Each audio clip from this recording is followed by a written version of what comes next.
Unit 1 Assessment for Higher Maths, NAB 1, Outcome 3, Differentiation.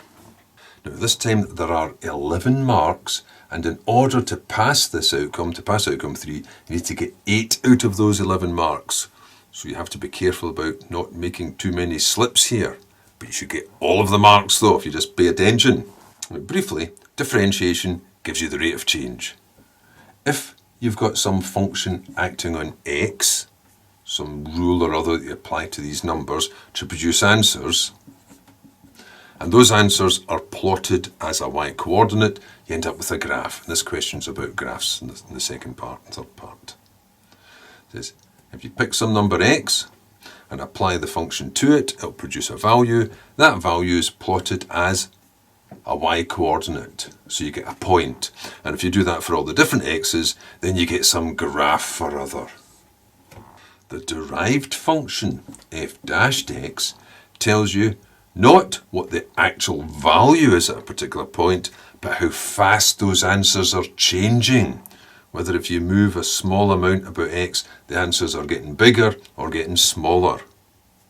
And that's interpreted as the gradient of the line at that point. dy by dx. Notice that's the gradient, difference in y over difference in x, only small d, instantaneous gradient, the gradient at a point. And the process of that differentiation is quite simple. If you have a simple power term in the form of something times a variable to a power, no matter what that power looks like, whether it's a positive or a negative or a fraction, then to differentiate that type of term, it's simply multiply by the power. N times whatever the coefficient is, and take 1 off the power. So that's all you're really using in all of these questions. The process of differentiation, multiply by the power, take 1 off the power, and the use of it as this derivative will give you the gradient at any point on a curve. So now there's 3 things you know about any point in a curve. It's got an x-coordinate, it's got a y-coordinate, and it's got a gradient. So what are the questions here? Question 8 for 2 marks will be of this form. You'll be given an equation in the form of some number over x to a certain power, and then just asked to differentiate it. Now it's worth 2 marks because that's not in the standard form for something which is about to be differentiated. It has to be in the form of ax to some power. So the first step is going to have to be to rewrite that.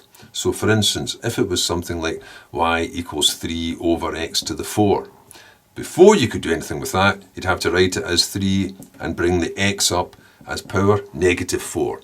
And negative power means reciprocal. It means it was really underneath. It was really a dividing term. And then once it's in that form, just follow the process. Multiply by the power, so it'll be negative 4 times 3. Take 1 off the power, being careful of course if it's a negative, when you take 1 off of it, it's going to become even more negative. And then just leave it like that. Those would be the 2 steps. So there's 2 marks for number 8. And then for number 9, for 3 marks, you'll be given a graph of some quadratic function. You'll have a parabola. It'll ask for not the equation of the line, which is a tangent, but just the gradient of a line, which is a tangent at a certain point. So if that was the point 2, 3, for instance, you'd be putting 2 into the gradient formula. And you'll get the gradient formula simply by differentiating the equation, whatever it happens to be. So take your quadratic, differentiate it, and then put the x coordinate in. But to make it even easier, it emphasises in the sketch by showing just the x coordinate and not even mentioning all of that apart from in the wording.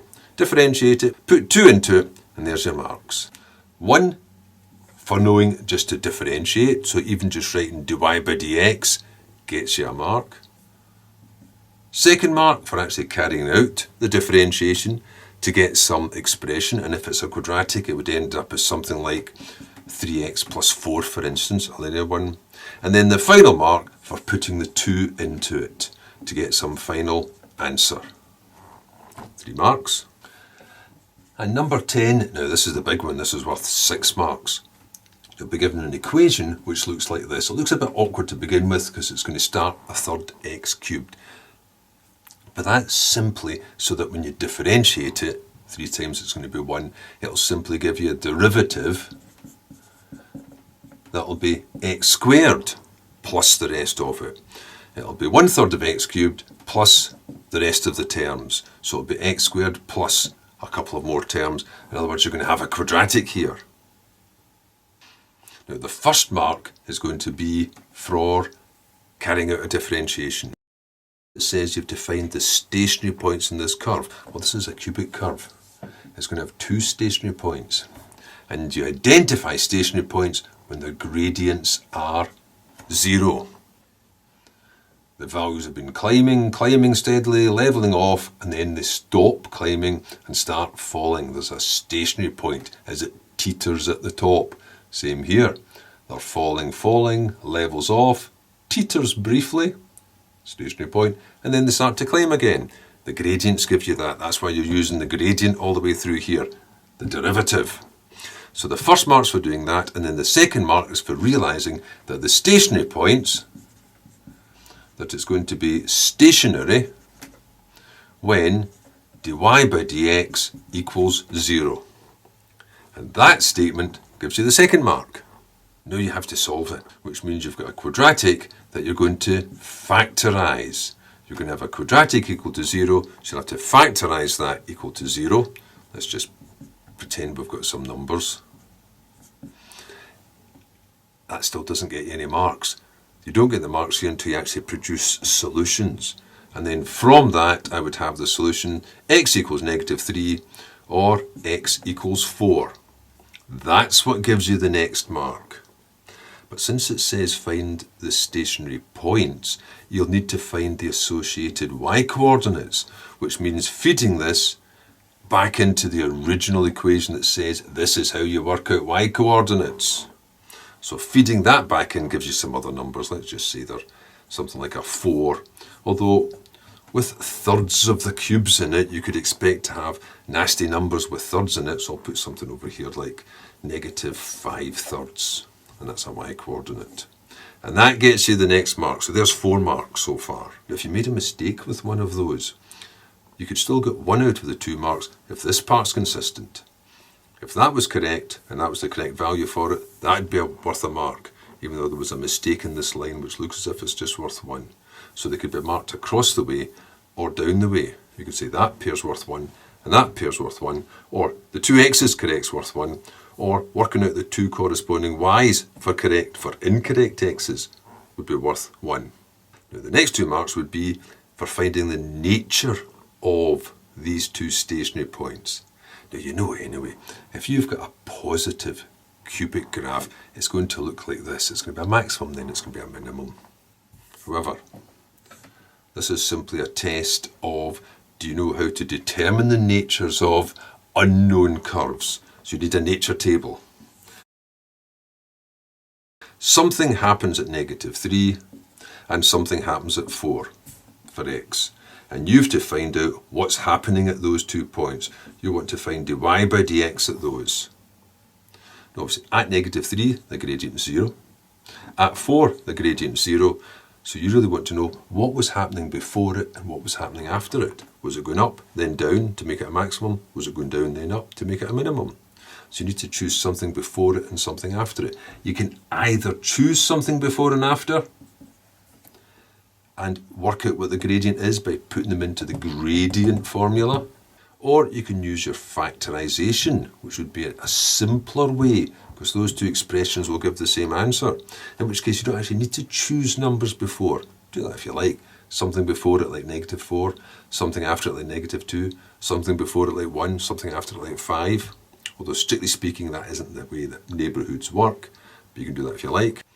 Or you could just use the signs here. Choosing something before -3 means that a number before -3 with 3 added onto it is still negative. That number round about -3, take away 4 is negative. A negative times a negative without any calculation must be a positive. Choose a number a bit bigger than -3. That answer must become a positive. This will still be a negative for numbers round about -3. So a positive times a negative is a negative. And I can draw the shape in and say I've got a maximum turning point there. Do the same here. Something slightly before 4, well, that's going to be positive anyway. Something before 4 would make that a negative. So I'd have a positive times a negative, which is a negative. Same with this one. Something slightly bigger than 4, or around about 4, that's always going to be positive. But bigger than 4 makes that positive, so it's a positive. So it goes down, along, and up. No surprise, because you know the answers to expect. It's always going to look like that. And that's a minimum turning point. Now, strictly speaking, there's only 1 mark for this whole table. There's 1 mark for the table and 1 mark for your conclusion. It's a bit sloppy to leave it like that, but you could just write that down. Maximum turning point, and then put in negative 3, 4. Minimum turning point, 4, negative 5 upon 3. Or you could write it out again separately, and that would be this 5th and 6th point. Again, if one of them was wrong, you could still get one of the marks by just having 1 column correct, by having the correct result for negative 3. Or if that was wrong, the correct result for negative 4. So there's those 6 marks.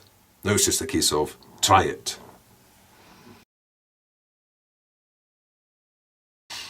So number 8 then.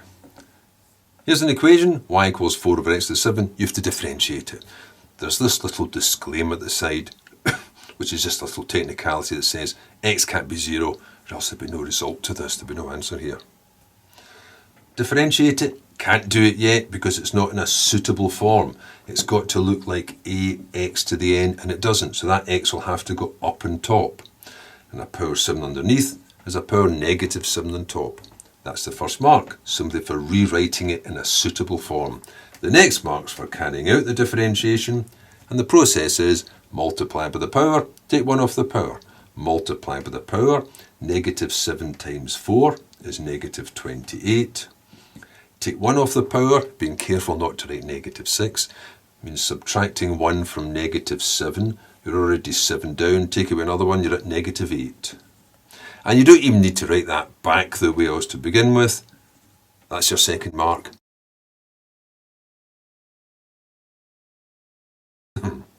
So number 9 then. Find the gradient of the tangent at the point P on this parabola. And all the questions will be the same in that respect. And it even emphasises, it says at the point 4, 2, but just shows 4 there because it's only the x coordinate you're interested in. Well, I'll just put a note of that down again. There you go. I've got y equals x squared minus 5x plus 6. And the first part would be realising that the gradient is given by the derivative, dy by dx. That gets you the first mark. Then carry out that differentiation. So what does dy by dx give you? Multiply by the power, so it becomes 2x. 1 off the power makes it power 1, so it's just 2x. A linear term, you'll just be left with the coefficient of it. A constant term, that'll just go. So there's the gradient. dy by dx is equal to this part. That's your second mark. The third part would be, well, so the gradient will be this expression evaluated at the appropriate x coordinate, which it emphasises was 4 anyway. So 2 times 4 minus 5, 8 minus 5, 3. The gradient is 3. There's the third mark.